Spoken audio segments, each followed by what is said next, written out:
So last week we were discussing lecture 8. We couldn't finish it as in the beginning. Manda took us through the assignment. So this week we'll be continuing from where we left off the previous week and finishing lecture 8. Give me a minute, please.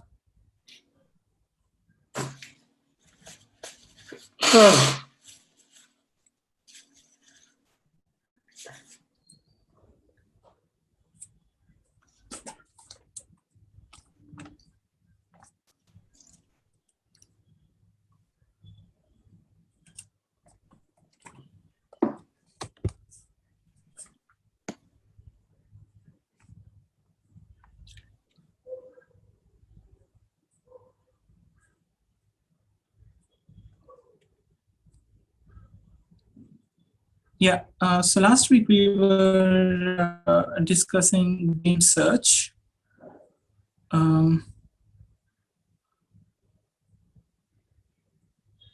Yeah, so we were discussing, I think we finished discussing beam search.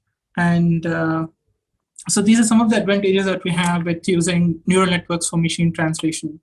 One is it performs better when compared to the previous existing systems like the traditional machine translation or the statistical machine translation models. The reason for that is that when it comes to SMT or the statistical machine translation models, you need, we had several subsystems or subcomponents which are part of the entire system. So it's not like you have one end-to-end model which takes care of everything, which is the case with choosing neural networks over statistical models. So the neural machine translation models are more fluent when compared to the previous methods.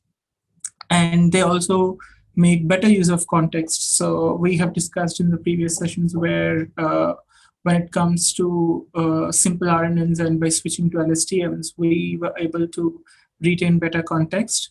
And that way it is doing much better than the earlier methods that were being used. And by using neural networks and deep learning for machine translation, we are also able to make better use of phrase similarities. Like if you have used a particular phrase which you have in the training data, and the systems which are powered by neural networks are more robust to slight variations in the phrases, unlike the previous methods like rule-based methods where this is not really possible. So that way, these are some of the ways through which the machine translation methods that are driven by neural networks provide better performance. And another important thing to note is the deep learning based machine translation approach is an end-to-end system where you don't really have subcomponents as we have in statistical models. So there is one end-to-end model which takes care of everything. So there are no subcomponents, and there is no need for individually or separately optimizing separate components of the system. And even when it comes to human efforts, the machine translation models that are powered by neural networks require much less human engineering effort. So the data collection, data labeling, it stays common for both statistical models as well as neural machine translation models as well. But with statistical based approach, a lot of feature engineering has to be done, and a lot of manual effort and human efforts are taken for making a lot of subcomponents possible. So all those things are avoided when we're using neural networks. And another thing which is very good with choosing or using neural networks is that there are there are specific tasks that are repeated for different pairs of languages. Like when you're working with English and French translation, and let's say you're switching to some other language like English to German, a lot of things in the pipeline will stay common, which can be used instead of again requiring a lot of manual efforts. So that way, a lot of human engineering effort is also reduced with neural machine translations. Now, coming to the disadvantages, uh, as as with every other deep learning approach, this is not that interpretable. You take a model, you provide it with tons of data, and it does some good work in the end, but you never know what really is happening inside the neural network, at least not as much as we would like to know. So that is a very big disadvantage with NMTs, which means it's really hard to debug them. So until unless you know what really is going on inside the neural network, it gets really tough for us to debug whenever the results are not as expected, or there are some other side effects that were observed and you want to debug and you want to know what exactly is the problem. So in the case of SMTs, the statistical uh, machine translations, what happens in the previous methods is that since we have a lot of subcomponents, we can somehow narrow down the problem to some of these components and try to fix them. That's not the case with NMTs, so that makes them less interpretable and very hard to debug. And also NMTs are difficult to control. So if there is a need for us to include some sort of rules into these kind of systems, it's not really robust to do that with NMTs. So that is one drawback.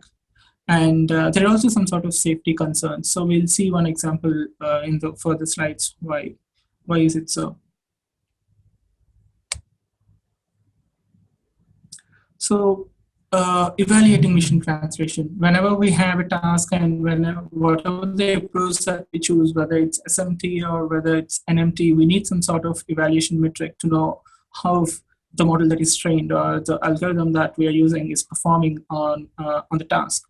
So when it comes to machine translation, what we have is bilingual evaluation under study, BLEU. So what it does is it takes the translation that is provided by the machines, by the trained models, and then it compares that with that of human translated text. So that way, this evaluation metric assigns some sort of similarity score, saying, okay, the text which is the translation which is generated by the trained model is pretty close to that of a human translated text. So if the model is able to do that, that means that we have a pretty decent model. If the two texts when compared are not that similar, that indicates that the model is not doing that well. So the similarity score is again, it considers something like n-gram precision. Like n-gram could be 1 gram, where we are only considering one words. So you must be familiar with n-gram, where in skip-gram model or continuous bag of words, n-gram indicates that if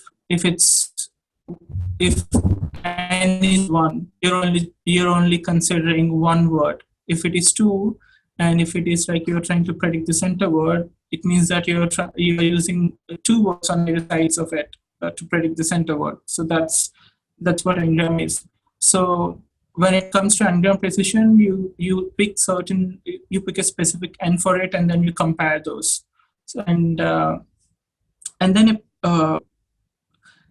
for two short system translation. So in the previous slides, I think we have covered that in the previous lecture, where you don't want the model to generate, you don't want the model to be biased towards long or short sentences. It has to be like how it should be. So it should penalize whenever a system is generating too short translations. But there are some problems with this evaluation metric. So one thing is that when you're translating something, there could be several different ways of doing it, especially when it comes to language. When two people are speaking, they might say the same thing in different way, and the same goes for translation as well. There might be one word which goes the other way, or even some slight differences. So which makes it really tough for comparing model generated translation with the human translation. So that is one problem. So which means there's a possibility that even a good translation could get a very low score because of some sort of low overlap. So as we discussed, we are going to see how much there is a similarity between the machine translated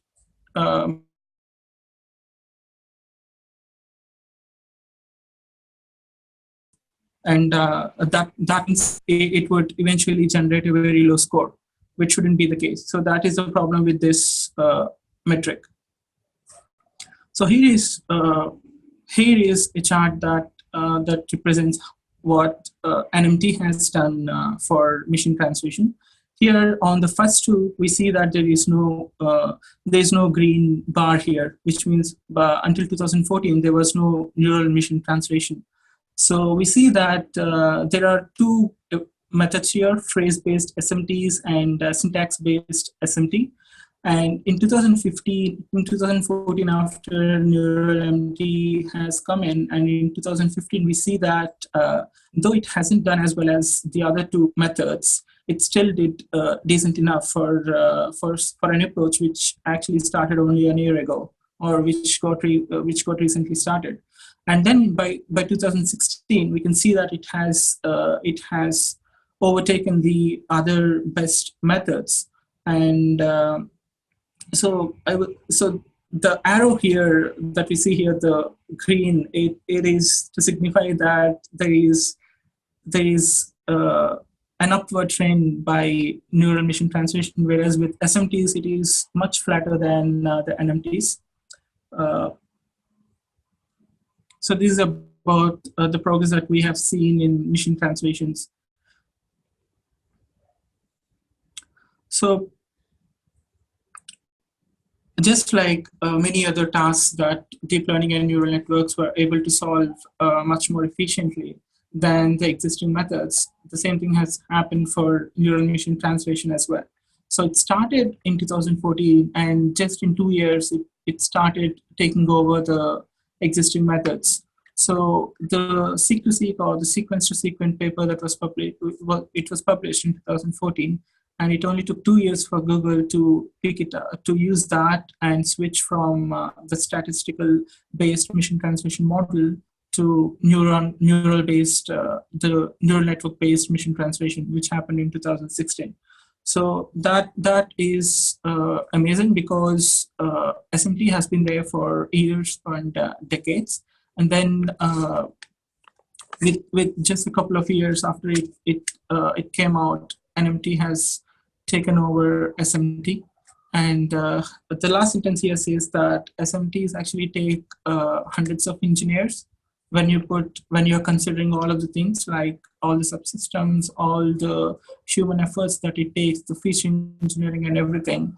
So it says that, here it is mentioned that while SMT takes hundreds of engineers, and whereas NMTs are able to do it only with a handful of engineers in a few months' time. So this is not to say that SMTs haven't been that good or something. It is just to show how the neural network based approaches have taken over the existing or traditional methods.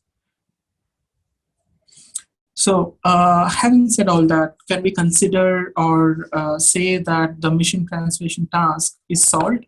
And not really, because if you have used machine translation for any of your native or local languages, you must have surely come across examples or sentences or whatever you're trying to convert into some other language.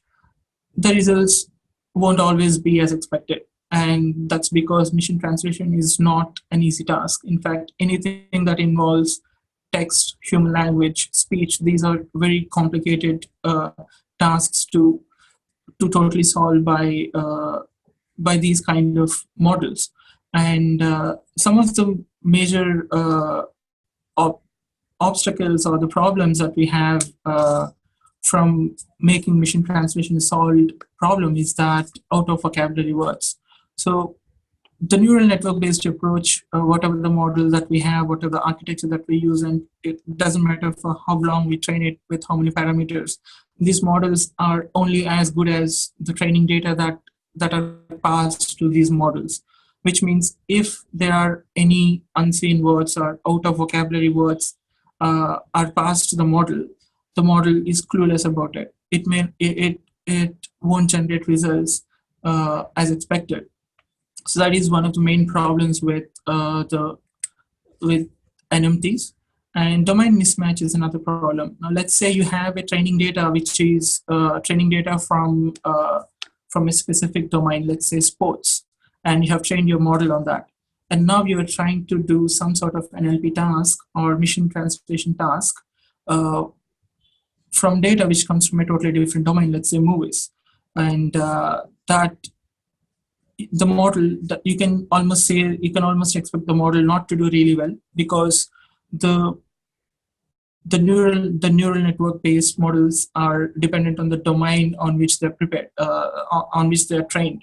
It's like if you're training your image classifier on some sort of data, you can't really expect the model to classify images which come from totally a different domain. So the same goes with text and speech as well.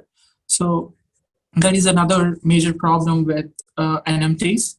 And another problem is context. So now let's say you have a very big sentence where the word which is used in the first sentence is referred using a pronoun in a fourth or fifth sentence that follows it. Now, even for us, when we are, we can say that for humans, it is somehow intuitive. If I say something about my friend and later on I replace the name of my friend with he or she, the person who I'm talking to almost picks it up without any trouble. But for the machines, it's not so. They can only retain information or the context only until certain words or certain window. Now that's a problem when you're trying to use or adapt these systems to some real-time cases. So another problem is language pairs. Now, it's not really easy to prepare the data for all sorts of languages. Now, let's say whenever you're talking about machine translation, in the examples that we have seen examples for English to French. Now let's say you are from some other country or some Asian country where, let's say, like you may not have the same language pairs data for some other languages. So that's another problem as well. So all these are some of the problems which say that machine translation is far from being solved, which means there's still a lot of work. And there are people who say that in order to solve anything with text or speech, maybe we need something which is better than these kind of approaches. So what we have currently, the models that we have and the methods that we use, they all suffer from these sort of problems. Here's one example. So common sense. Now the word itself says a lot. Like it's not really that easy to have a machine or a program that can show common sense. It's something which is very relevant to humans, but not to machines. Now, even in a simple example like this, when you have some paper jam in English, that is being converted to something like this, marmalada de papel in Spanish, which means this. So paper jam, here what we're talking about is when you have a printer and a paper gets jammed, that's what you're referring to. Whereas here it represents something totally different.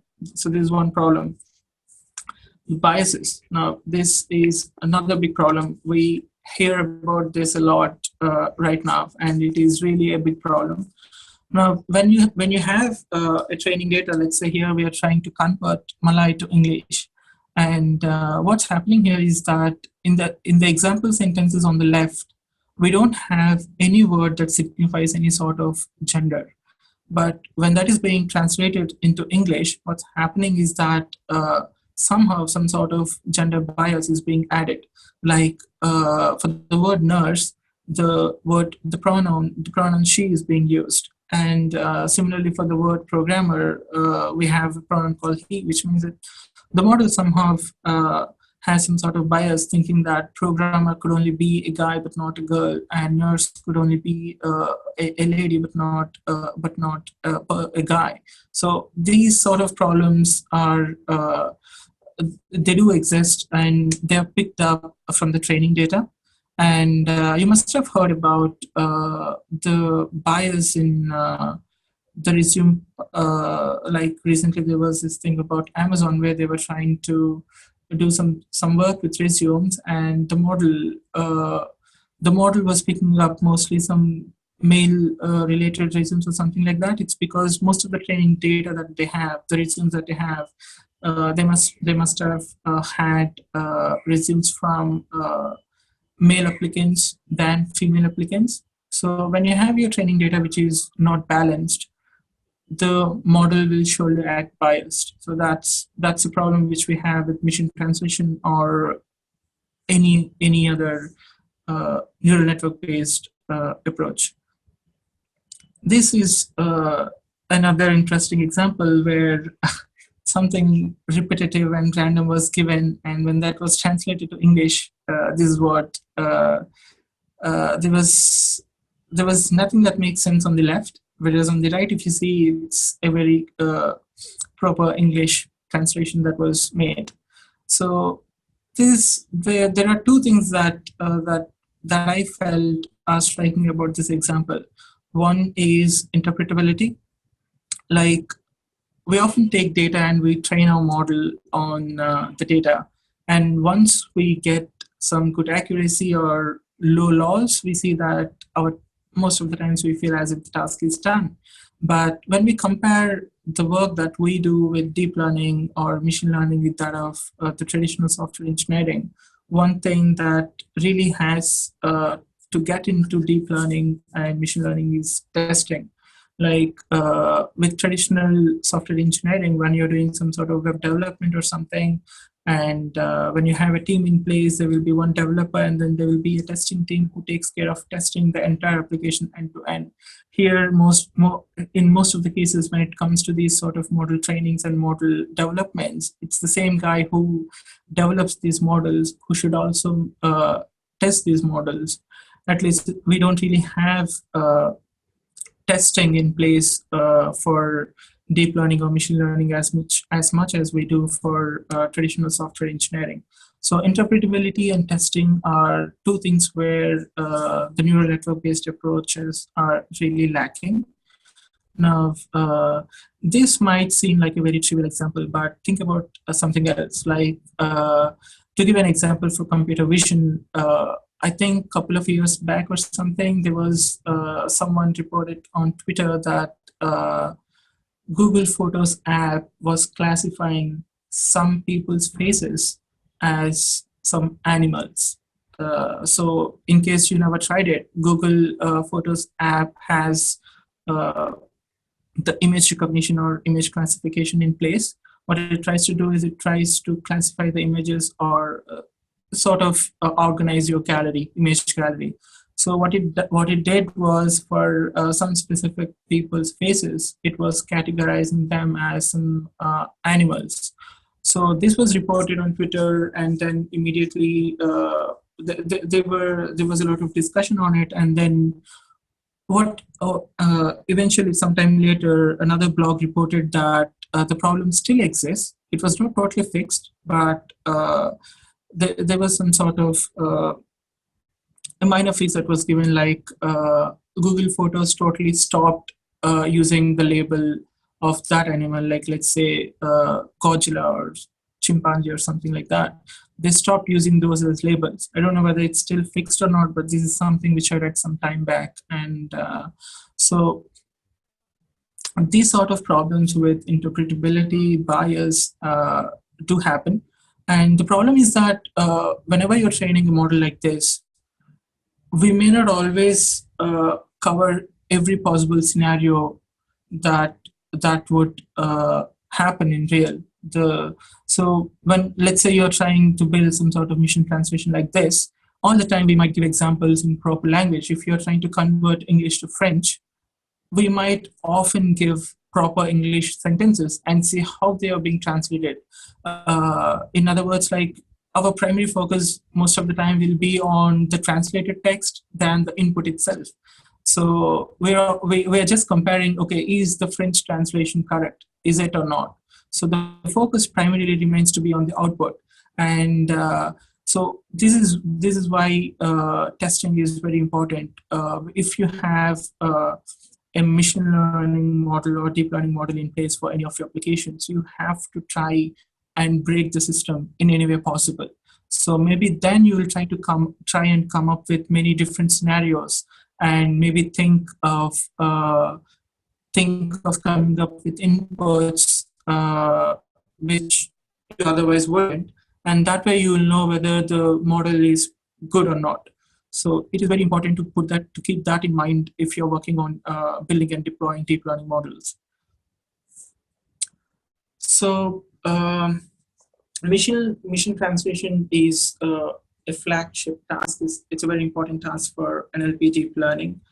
And another good thing is that once they started using neural networks for machine translation, this has also led to some other innovations. So what started with very basic recurrent neural networks that led to LSTMs, and then we have sequence-to-sequence networks. We have sequence-to-sequence with attention, and there's a lot of progress and research that is going on in this field. So attention is one thing that has given a lot of progress to the sequence-to-sequence model. Now we'll see what attention is all about. So are there any questions about anything that we discussed so far?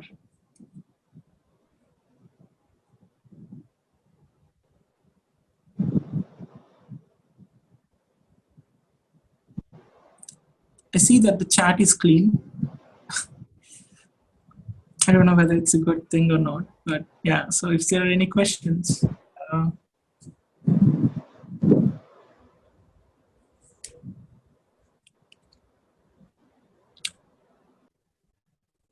Okay, I'll go ahead then. So the next thing is attention. So what exactly is attention? So this is something we have seen before. We have the encoder network on left, and then we have the decoder network on right. This is what we have in a sequence-to-sequence networks. To repeat sequence-to-sequence is an end-to-end network that has two RNNs. The first one is encoder RNN and the decoder RNN. And what we see here is that we have four states here in the encoded RNN. I'm sorry, but I think someone's not on mute. Can you please go on mute? I can put everyone on mute so that, and if anyone wants to say something, please unmute yourself.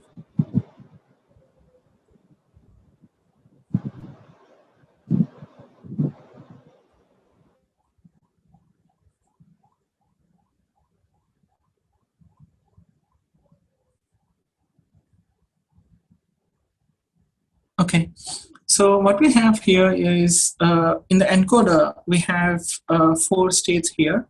And what's happening is that the output of each hidden state is being passed as an input to the next hidden state. And every hidden state will have two inputs. One is the original input, and the other one is the output of the previous hidden state. And what's happening is that if you see here, all the information that is going from the encoder and decoder that is passing from this last hidden state. So, which means there is some sort of information bottleneck here, and we are somehow trying to fit every information that is needed by the decoder that is being passed from the encoder. We are trying to fit it into this hidden state, which is not really optimal. So that's what we see here. So we have this hidden state here, which is the information or the output of this hidden state is being passed to the decoder.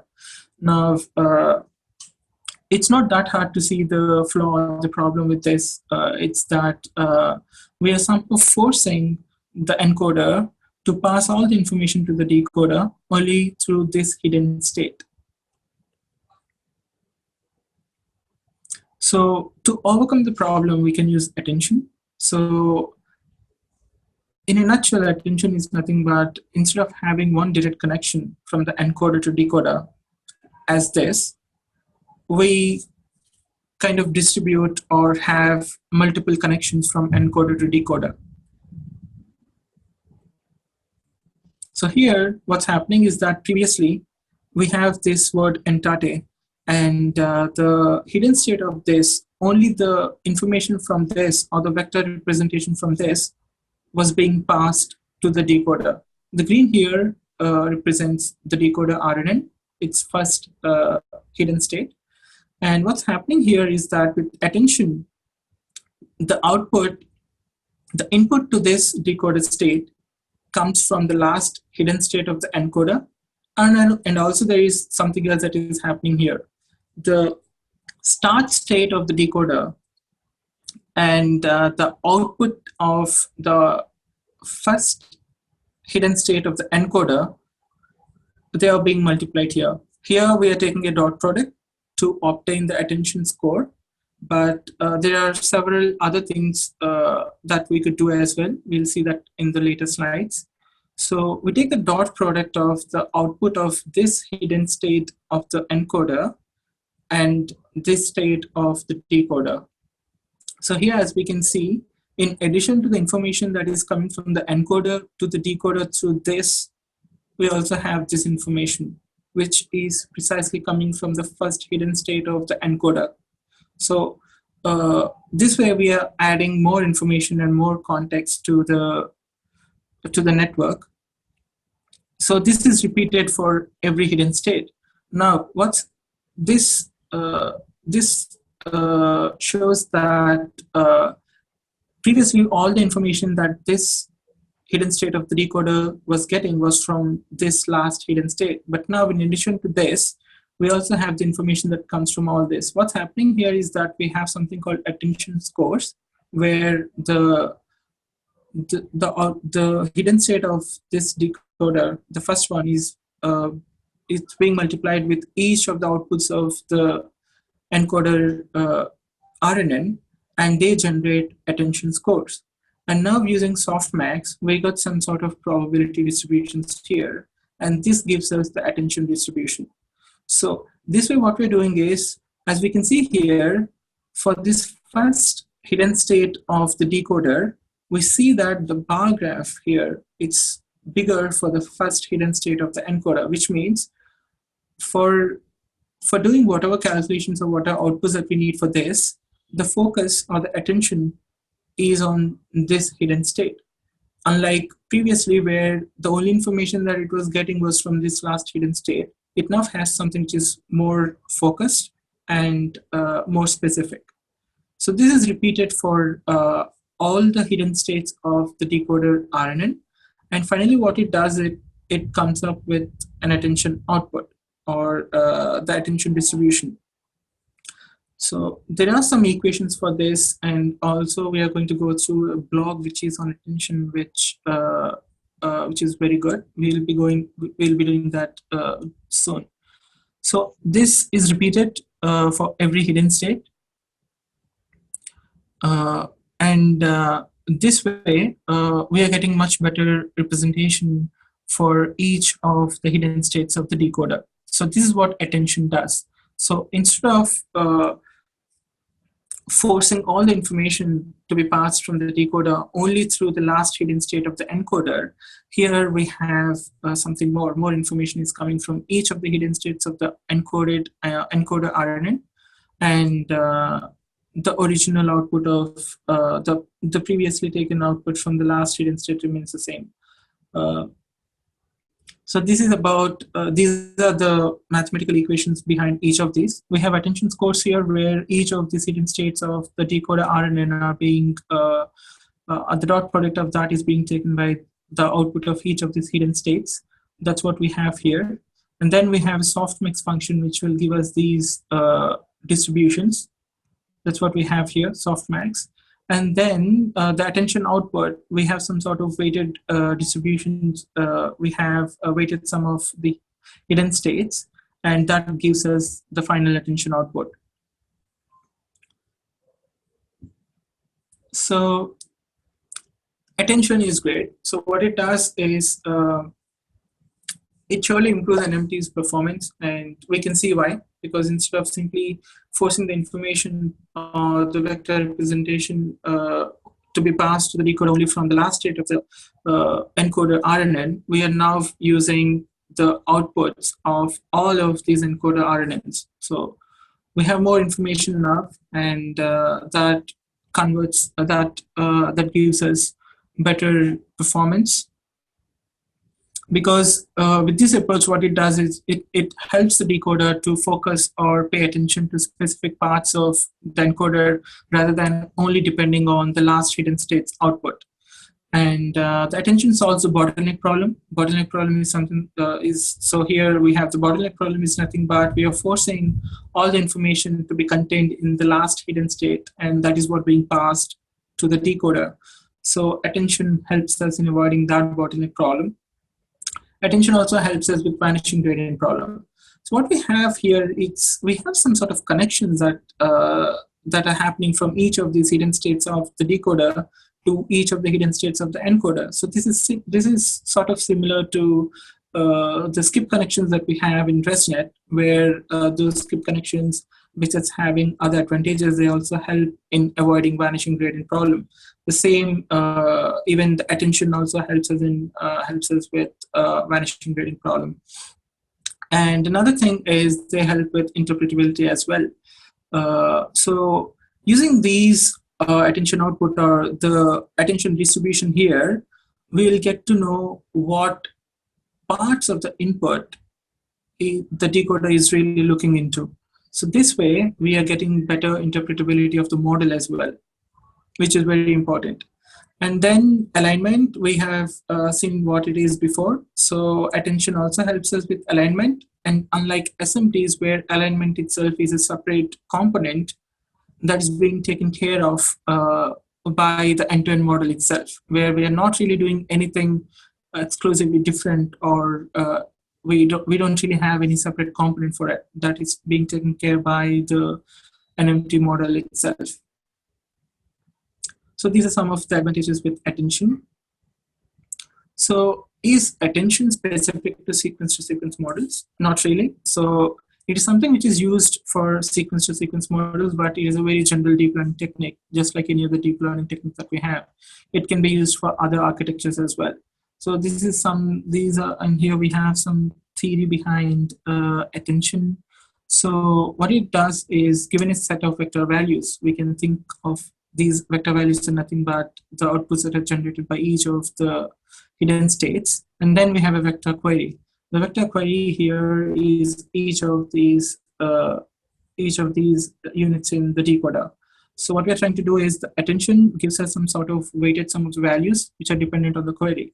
So here, instead of solely depending on the output of this last hidden state, each of these states here are focusing on the other outputs as well.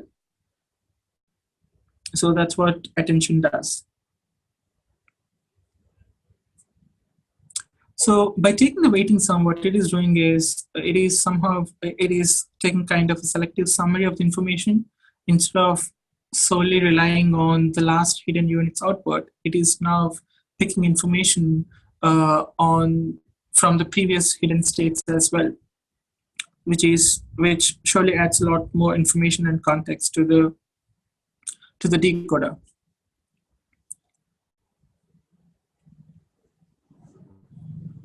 So what we have seen here is just the one variant of attention. There are several others as well. But whatever the type of attention that or variant that we use, these are the things that remain the same. One, we calculate attention scores, which is nothing but each of the hidden states of the decoder are somehow they're multiplied, or the weighted multiplication happens. We'll see what it is next. And the model generates some sort of attention scores. And then using these scores, the model generates an attention distribution using softmax. And then we have a final attention output. So these steps are the process. This process remains same for every attention variant. So here we see that we have attention scores that are being generated. So how exactly do we do that? One way of doing that is it's a very basic thing to do is to get the dot product.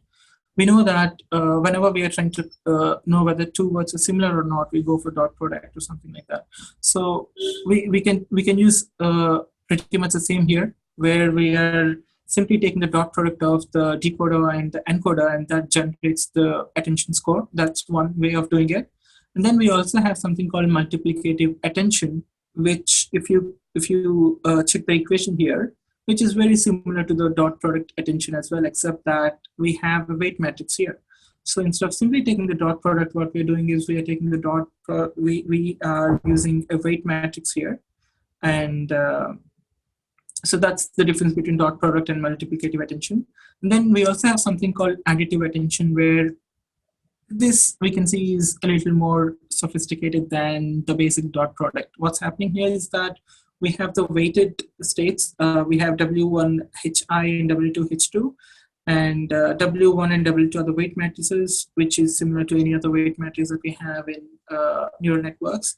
And then the result of this, the product and the sum of these two products, that is being passed through tanh. Tanh here acts as an activation function. The purpose of an activation function is to add nonlinearity to the model. And then we have another term here called VT, V transpose, which is another weight vector. So these are the three methods that we can use for generating the attention scores. So this is all that was covered in lecture 8. It was all about machine translation. We started with how machine translation got started with a very basic rule-based approach, which was back in 1950s, and people back then believed that they're just some time away from having the human translators replaced by machine translation models. That didn't really happen even after 6 or 7 decades.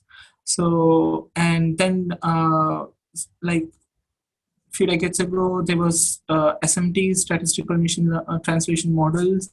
And then starting 2014, the machine translation has totally moved on to neural network-based models.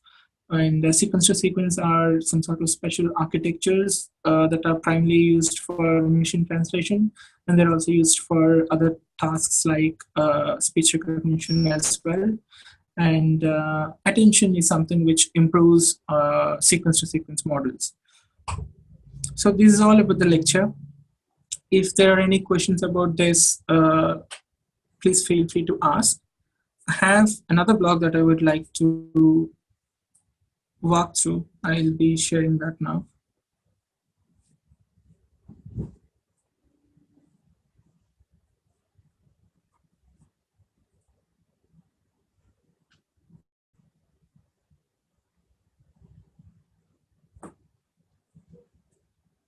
There is one question by Avinash. I'll come to that.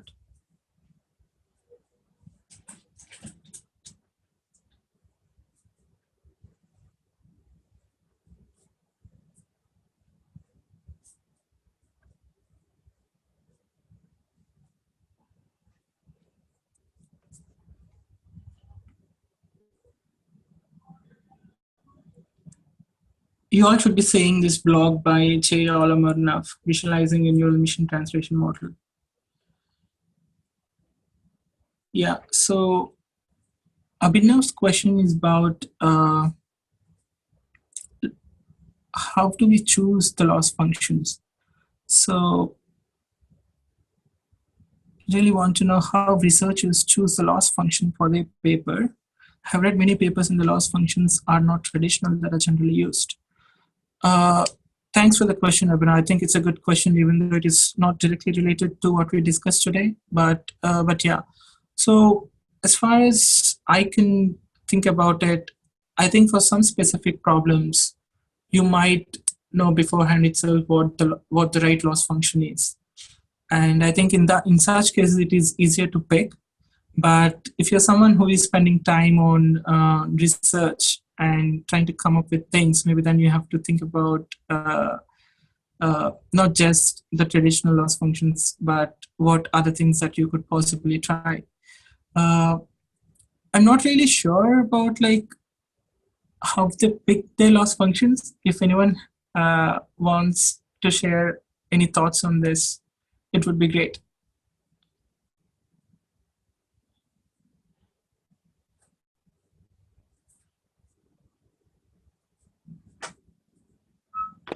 Yeah, and I take part in Kaggle, and people always come up with some new, loss functions. So I'm never. There's one thing, something called LOVAS, LOVAZZ, and I think somebody published a paper on like a loss that this is but this is mostly for like image classification or image segmentation or object detection. Mm, Let me see if I find a link to it. I think it's mostly just trial and error, right? But then they figure, and then the other crazy thing is like the overall loss function is a combination of two or three things. So for me, for example, for image segmentation, right, like dice, there's a metric called dice that basically just looks at the overlap of the ground truth and your model output, right? So if you have a perfect output, you get a dice score of 1, and if you have a bad output, you get, if there's no overlap, you get 0. I start seeing people like doing combinations of this. So they will do like a dice plus loas, and then they will do like add weights. So maybe the dice like add some weighting factors to the loss, different loss functions. But I haven't. But so I also use it in production. So production we just use dice. So I haven't seen too many examples of people doing like these fancy loss functions for production. But maybe I just haven't looked at it enough. Yeah. Because everything in yeah, that's it. Yeah, please go ahead. No, everything in Kaggle doesn't get into production. Right? It's there. That's true. Yeah, but it's good that it is really good that you brought Kaggle into the discussion, because I think Kaggle kernels is somewhere where, I mean, if you spend some time on Kaggle kernels every day, you will end up learning a lot of new things. Like Right. especially Yeah. the people who win the competitions, they write the things that they write about. Like, I mean, they share their thought process, they share their approach, and they talk about what they have done to the tweaks that they have done, and all Right. of these things, I think that would teach a lot of new things. Yep. Even the loss function that you mentioned, I think if you go through some Kaggle kernels, you come across things that you have never heard before. Like, you Right. don't really use those in productions, but they really help you in competitions and scoring good on Kaggle. So yeah, that's a very good point. And also, like, if you said if you find those blogs or anything related to the topics that you have mentioned, please share them in the channel so that we can go through them as well. Yeah, I found the law, at least the loss function. Let me put it here. Yeah, it's a archive paper. Yeah, Sure. so it's okay. And, Thanks. yep. Yeah. So we have. Thanks for adding that. I'm, I'm not really sure who spoke just now. It says Team Trimal, but This is Mehul. yeah, Mehal. Yeah, yeah. I remember your voice, but not your name. Sorry about No problem. that. Yeah. So thank you for pitching in. So we have a few more minutes left. We can go through the blog by Jay Oliver. If is that fine, or do you people want to end the session here? I'm fine. You can go up. I'm Sure. fine with. Okay. Sure. So I hope you all can see the blog, right? Yes. Okay, sure. So this is a very good blog. I'll be sharing the link in the channel. If you haven't gone through this yet, please do. And also subscribe to Jay Oliver or follow him on Twitter. Anytime anything comes from this guy, make sure that you read it. He writes very well, and he adds a lot of visual interpretations, which makes a lot of things easier. So this blog is all about attention. So let me quickly walk you all through this. So this is what really happens in a sequence-to-sequence model. What we have here on left is an encoder, and what we have on the right is the decoder. So what's happening is, if you see here, this is what we have in a regular sequence-to-sequence model without attention. Each of the input from the encoder, it's being captured or put into this blue box, which acts as the vector representation. And all of these things together are going to the decoder. And at the decoder, we have the outputs here as well. Now let's scroll down and see. So this is just the same thing with an example. We have some example here, which is in non-English language, and that is being converted into English. I'm a student. So we can see that here, first, the thing that's happening is all of these three words are being put together, and we are getting some sort of vector representation for that, and that is being used by the decoder to generate the translation. So this is one thing. So what's happening here is that the encoder, let me start. So here, each of the inputs that are being provided, they pass to the encoder. This is the critical part. I have to pause it here. Yeah. So here, between the encoder and the decoder, we have something called context. You can think of this as context or vector representation, or simply the information that is going from the encoder to the decoder. So just notice that we just have one orange rectangle here. That's what we have in a sequence-to-sequence model. That is being passed to the decoder, and then the decoder uses this information to generate the translation or the final output. Yeah, here with a sentence example. Context goes into the decoder, and the decoder generates the output. I am a student. So that's what is happening here. So these are also some information about the context, which is very good. You can read about it. And this is a review of recurrent neural networks. Yeah. So this again, the same thing that is broken down. Let me pause it each step. So we have here, we see that timestamp 1. So this is the initial timestamp where we have the input here. The first word, G or A or whatever it is, that is passed to the encoder. And now the second word is passed. We are now seeing the timestamp 2. The second word is passed. And for that, that specific hidden state has generated this hidden state 2 output, which is in orange here. And then we have the same thing that is happening for the next word, hidden state 3. Now, the hidden state 3 is the only thing that is being passed to the decoder. That is something that you have to pay attention to. We have hidden state 3 that is coming out of encoder, and that is what that is being passed to the decoder. So what happens to hidden state 2 and hidden state 1?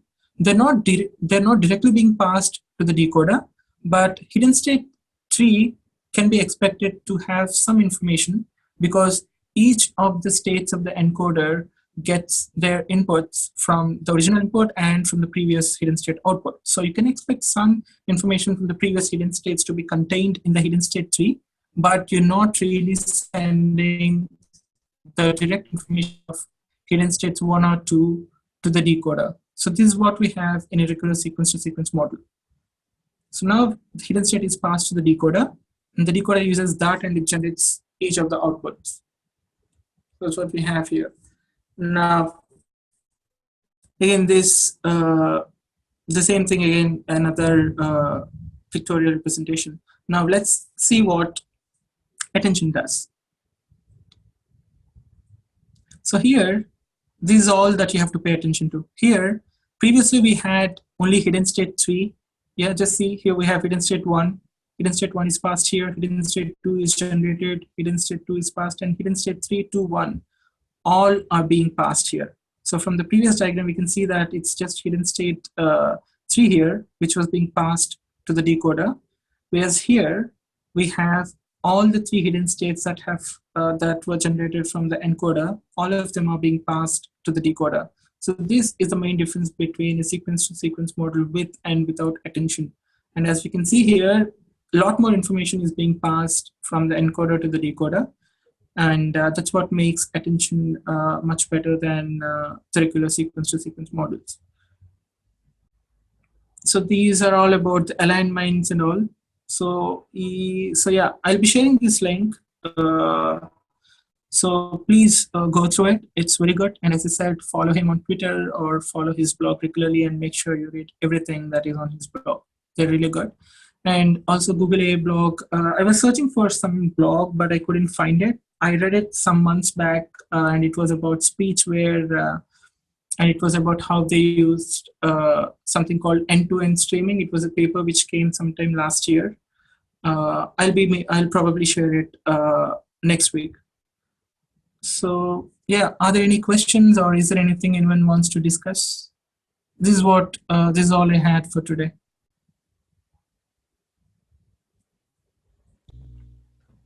Thank you. This is great summary. Thank you. Thanks for adding in.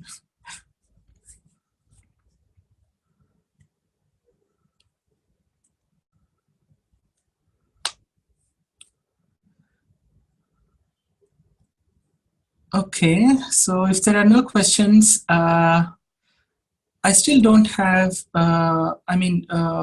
As I conveyed, I won't be available on. I won't be available next week Saturday to host the meetup. So, if anyone's interested to take it up, please let me know. I'll be there to start the meetup, and you can take it up from there. If there are no volunteers, then I will ask Priya to cancel the meetup so that she will share the same on social media.